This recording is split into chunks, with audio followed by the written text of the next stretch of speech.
Taxa de desemprego sobe para 7,9% no primeiro trimestre do ano. E você vai ver também. CCJ do Senado adia novamente análise sobre volta do DPVAT, seguro obrigatório de veículos. Rio de Janeiro registra 10 casos de febre oropouche. Doença também é transmitida por insetos e tem sintomas parecidos com os da dengue. Monte Huang entra em erupção várias vezes nesta terça-feira, forçando a saída de moradores e levando ao fechamento do aeroporto internacional da Indonésia.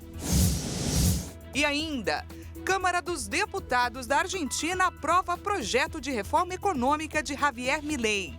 Essas e outras notícias você confere a partir de agora.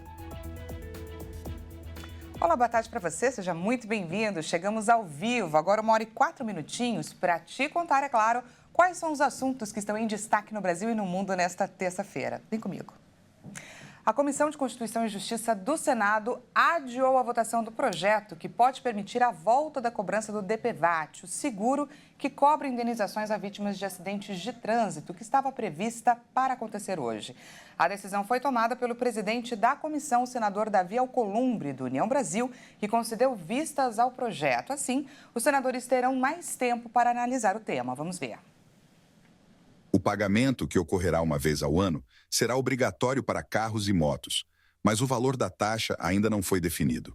A cobrança do seguro de danos pessoais causados por veículos automotores de via terrestre foi extinta no governo anterior. O projeto prevê o repasse de até 40% do valor arrecadado com o seguro para estados e municípios que tenham serviço municipal ou metropolitano de transporte público coletivo. Se for aprovada, a cobrança retornará como condição obrigatória para o licenciamento de veículos, o que ocorria até o fim de 2020. A regra também valerá para transferência de propriedade e baixa de registro de veículos. A proposta estabelece ainda que a gestão do seguro continuará sob responsabilidade da Caixa Econômica Federal, que assumiu a administração em 2021, depois que o consórcio de seguradoras privadas foi dissolvido. Entretanto, no início deste ano, o governo Lula informou que os recursos estavam acabando e enviou um projeto de lei complementar ao Congresso para recriar o seguro de danos pessoais. Após concluída a votação no Congresso, se os senadores não mudarem o conteúdo, o texto vai para a sanção do presidente Lula. O adiamento desta terça-feira é o segundo na comissão do Senado. É possível que o projeto volte a ser analisado no próximo dia 8 de maio. E olha só, a taxa de desemprego subiu para 7,9% no primeiro trimestre do ano. Quando comparado com o trimestre anterior, esse aumento é de 0,5 ponto percentual. Mas quando olhamos para o mesmo período do ano passado, notamos uma redução nessa taxa. A alta na taxa de desemprego, de 0,5 ponto percentual em relação ao trimestre encerrado em dezembro de 2023, foi motivada pelo aumento no número de pessoas em busca de trabalho. Cerca de 6,7% da população desocupada está procurando emprego. Estamos falando em 542 mil pessoas a mais, à procura de uma oportunidade só nesses 3 primeiros meses de 2024.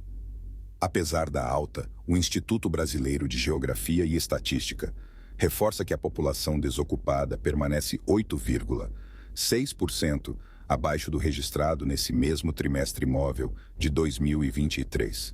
Mas, quando olhamos para o rendimento médio das pessoas ocupadas, vemos uma alta de 1,5% no trimestre e de 4% na comparação anual. Em média, as pessoas ocupadas ganham R$ 3.123, quando antes esse valor chegava a R$ 3.004.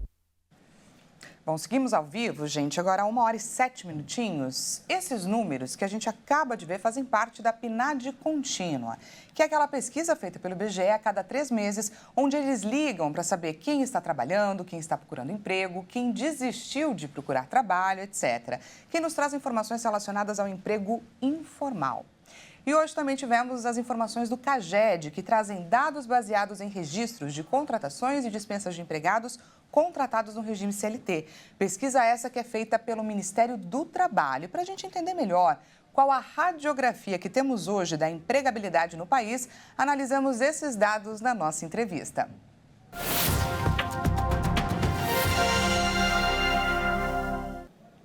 Para nos ajudar nessa empreitada, recebo agora o professor de Economia, Agostinho Celso Pascalicio. Professor, seja muito bem-vindo aqui no nosso espaço.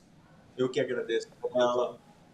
É uma satisfação estar com você e com todos os telespectadores. A gente que agradece demais a sua disponibilidade. Professor, primeiro vamos olhar para a PNAD contínua. Podemos dizer que tivemos um aumento da taxa de desocupação causado pela redução da ocupação? Isso tem relação com o movimento sazonal da força de trabalho? Eu gostaria que o senhor explicasse para a gente o que esses números do primeiro trimestre revelam para a gente.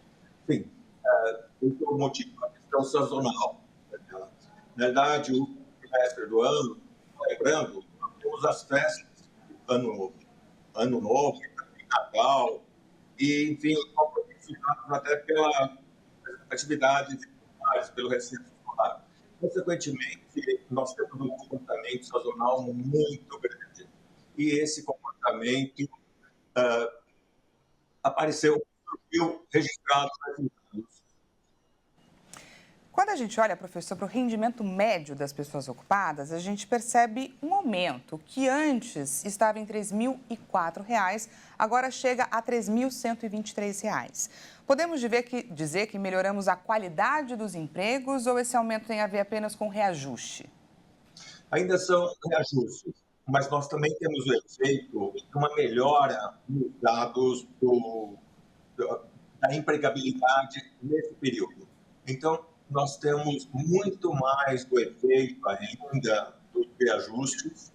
O reajuste foi generoso em consequência da alta da inflação, dos índices que nós tivemos, principalmente no segundo semestre do ano passado, mas convém destacar que essa empregabilidade, essa melhora também foi observada.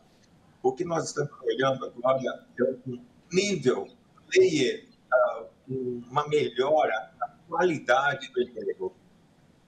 Isso é importantíssimo. E agora, falando sobre os dados do CAGED, em março foram abertas 244.315 vagas. Essa pesquisa, lembrando, ela considera os dados CLT, que são pautados em admissões e demissões. Então, com base nesses números que vieram acima da expectativa, inclusive, a gente pode dizer que o mercado de trabalho está mais aquecido, professor? Está mais aquecido e vai continuar mais aquecido. Daniela, preciso destacar uma coisa importante. Por favor. A indústria está fazendo sua parte durante esse período.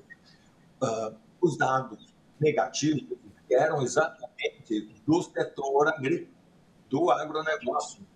E esses dados é que estão negativos. E nós estamos observando uma questão dicotômica. Nós estamos observando uma destinação de recursos, uma quantidade muito grande de recursos dados até pelo plano safra ao setor agrícola. O setor agrícola não está revertendo em termos de empregabilidade os recursos que recebem. Lembrando, o plano safra são recursos que vêm, inclusive, da própria área fiscal. Quer dizer, todos nós aqui, a população urbana, contribui para o crescimento do agronegócio. Precisamos também ter investimento no setor industrial. E olha só, o dado está mostrando exatamente isso, a melhora. Nós estamos vendo investimentos extremamente parcelados, principalmente no setor da automotivo, mas não se compara, por exemplo, com os valores que são destinados ao plano safra, que totalizam quase 340 bilhões de reais. Nós estamos observando investimentos aí de algumas unidades do setor automobilístico que chegam a 30, 40 bilhões até o final dessa década, ou seja, até 2030. Nós precisamos estimular a indústria. E olha os resultados aí favoráveis indicados por esse aumento de vagas formais. Tá certo, né? Acabamos de conversar com o professor de Economia Agostinho Celso Pascalicio. Professor, muito obrigada por esse estudo aqui com a gente, por todo esse seu compartilhamento de ideias. Obrigado, Daniel. Até mais. Olha só, na véspera do Dia do Trabalhador, gostaríamos de fazer uma pergunta para você, trabalhador brasileiro. Já imaginou trabalhar 4 dias e folgar 3? Para os mais retrógrados, pode até parecer preguiça dos tempos modernos, mas pesquisas ao redor do mundo, realizadas desde 2019, já comprovaram inúmeros benefícios desse modelo, que pode refletir na melhoria da produtividade, do comportamento e até na redução do estresse. Ficou curioso? Vamos ver juntos. 21 empresas brasileiras participam de um experimento para comprovar os benefícios da semana de trabalho reformulada para 4 dias de expediente e 3 de folga. Entre as regras estabelecidas, os trabalhadores teriam o direito de atuarem com carga horária reduzida e ganhando o mesmo salário. Após 3 meses de testes, a pesquisa feita pela Fundação Getúlio Vargas com a Universidade Boston College constatou que 61,5% das companhias notaram um avanço na execução de projetos. Aproximadamente 58,5% obtiveram mais criatividade na realização das atividades. E as melhorias vão além, sendo percebidas inclusive pelos trabalhadores. A pesquisa revelou que 50% diz ter sentido redução nos sintomas de insônia, 62%, menos estresse no trabalho e 56,5%. Não estão tão frustrados como antigamente. O projeto começou a ser desenvolvido em 2019 na Nova Zelândia pela organização sem fins lucrativos 4-Day Week Global durante a pandemia e só vem ganhando força. E ainda falando do Dia do Trabalhador, a data, gente, tem um significado muito maior. Em homenagem, te convido a uma reflexão literária com o professor Chiquinho. Dia 1º de maio, Dia do Trabalhador. Qualidades, habilidades e compromisso refletem a dedicação, esperança e realização. Sabe que você é merecedor de toda a dignidade, respeito e reconhecimento. Com certeza, o trabalho dignifica o homem e nos leva à realização de sonhos. Não importa a atividade que realiza com tanta dedicação.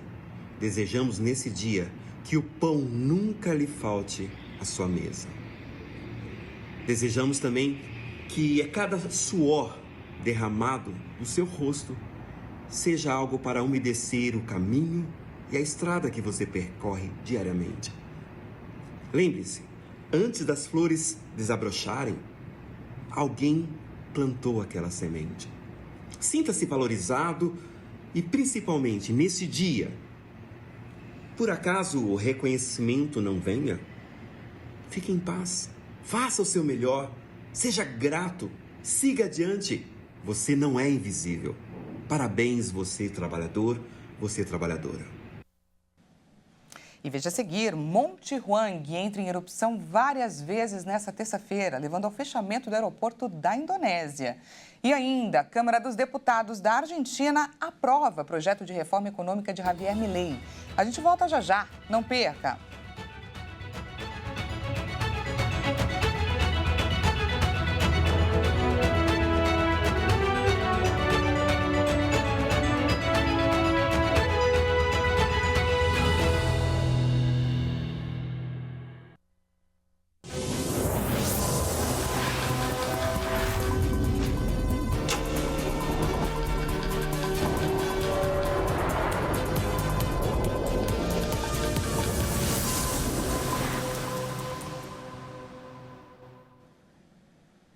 Seja bem-vindo mais uma vez, nós estamos de volta e ao vivo, 1h19 pelo horário de Brasília. Trazemos mais destaques aqui do nosso Brasil para compartilhar com você. O número de casos de febre urupuche tem aumentado no país. Após a informação do Ministério da Saúde de que a doença quadruplicou apenas nas 15 primeiras semanas deste ano, isso em comparação com 2023, agora o estado do Rio de Janeiro confirmou 10 casos de febre urupuche. Uma doença, gente, que se manifesta de forma bem parecida com a dengue. Vamos ver. A Secretaria de Estado de Saúde do Rio recebeu nesta segunda-feira a confirmação de 10 casos de febre urupuche. Os registros foram feitos entre os dias 9 e 18 de abril, nos municípios de Japeri, Valença, Piraí e Rio de Janeiro. Os casos são investigados para verificar se são autóctones, contraídos na região ou importados de outros territórios. O primeiro caso de infecção pela febre Oropouche foi importado e tratava-se de um homem de 42 anos que tem histórico de viagem para o Amazonas. O paciente não foi internado durante o período da doença e se recuperou. A febre Oropouche é transmitida por mosquitos, conhecidos popularmente como maruim. Os sintomas são muito parecidos com os da dengue e incluem febre, dor de cabeça intensa, dor nas costas e na lombar e dores nas articulações. Mas a pessoa que contrai a doença também pode apresentar tosse, tontura, dor atrás dos olhos, calafrios, náuseas e vômitos. Em caso de suspeita da doença, é importante sempre procurar atendimento médico. E tem onda de calor atingindo vários países da Ásia que estão sofrendo com os recordes de temperaturas. Especialistas atribuem o fenômeno, em parte, às mudanças climáticas e também ao desmatamento. O fenômeno pode se prolongar por dias e até semanas, com previsões de temperaturas superiores a 40 graus Celsius em vários países, como Camboja, Mianmar, Vietnã e Bangladesh. Os meses anteriores às monções e à estação chuvosa no continente geralmente são quentes, mas este ano as temperaturas estão acima da média em várias regiões. Especialistas atribuem isso em parte às mudanças climáticas, que tornam as ondas de calor mais frequentes, maiores e mais intensas. De acordo com a Organização Meteorológica Mundial, a Ásia sofre mais com os efeitos e se aquece mais rápido que a média global. Outros fatores também entram em jogo, como o desmatamento nas áreas afetadas, o que reduz a sombra e aumenta a superfície seca. O vulcão Monte Huang, na Indonésia, entrou em erupção várias vezes nesta terça-feira, o que forçou a saída dos moradores e também levou ao fechamento do aeroporto internacional do país. Autoridades alertaram que a ameaça não tinha terminado após várias erupções neste mês. O vulcão liberou uma coluna de cinzas com mais de 5 quilômetros de altura. Huang, que fica na província de Sulawesi do Norte, entrou em erupção no início da madrugada local e mais 2 vezes durante a manhã.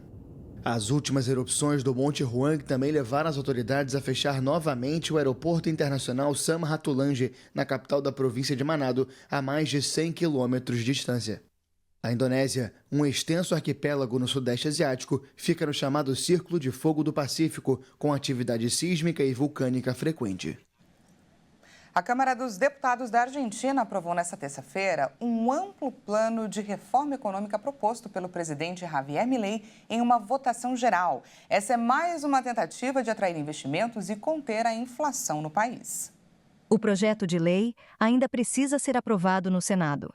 Entre as reformas sugeridas está o poder concedido ao Executivo para reestruturar ou privatizar os organismos públicos, aliviar a burocracia para atrair investimentos e ajustar as regulamentações trabalhistas. Os legisladores ainda terão de votar um pacote fiscal separado que aumentaria os impostos sobre os trabalhadores com rendimentos elevados. Enquanto a Argentina sofre com uma inflação anual próxima dos 300% e com o aumento da pobreza, o presidente da direita aposta na política da disciplina e abstenção de luxo. E hoje a nossa viagem pelo mundo nos leva até Gênova, na Itália. A cidade portuária que é a 6ª maior da Itália e a mais velha da Europa. Vamos ver. Já pensou em visitar Gênova, na Itália? Essa cidade tem um dos portos mais antigos de todo o mar Mediterrâneo e o maior centro histórico de toda a Europa. Seu porto rivalizava com os maiores do mundo e, ao redor dele, a cidade se desenvolveu política e economicamente. Inclusive, Gênova e Veneza, que antes da unificação da Itália, em 1871, eram 2 reinos distintos. Disputaram por um bom tempo o posto de maior porto do Mediterrâneo da rota de especiarias com o Oriente. Grande parte do centro histórico de Gênova é considerado patrimônio da humanidade. Passear por suas ruas é como entrar em um conto da era medieval. O centro histórico também tem sorveterias, restaurantes aconchegantes e charmosos que refletem a cultura local muito bem. Se quiser um tour gastronômico inesquecível, Gênova pode te oferecer o melhor da culinária italiana mais tradicional. E que tal aproveitarmos o poder da tecnologia para nos transportar diretamente para lá? Vamos para a Itália, gente? Vamos espiar esse fim de tarde de uma pequena praia de Gênova, em Boca d'Assi. Do Brasil, então, diretamente para a Itália. Como a gente pode ver nessas imagens, essa vila, gente, tem muitas características dignas de um cenário de filme, uma representação de época tipicamente italiana. Prédios coloridos em tons pastéis, uma prainha de cascalho, imagens de causar inveja, não é? Pensando aqui, não seria nada mal aproveitar o Dia do Trabalhador apreciando essa paisagem, não é? E a praia, eu nem preciso dizer, apesar de pequena e sem sol, ela está bastante cheia, não tá? O pessoal tirou o dia para aproveitar mesmo essa terça-feira no fuso, gente. Eles estão 5 horinhas à nossa frente, então enquanto aqui 1h da tarde, 25 minutinhos, por lá, 6 horas da tarde, 25 minutos. E é assim, com essas imagens, que a gente encerra essa edição de hoje. Uma excelente terça-feira para você. E não se esqueça que daqui a pouquinho, Caroline Povoleri chega com mais notícias para compartilhar com você. Até mais!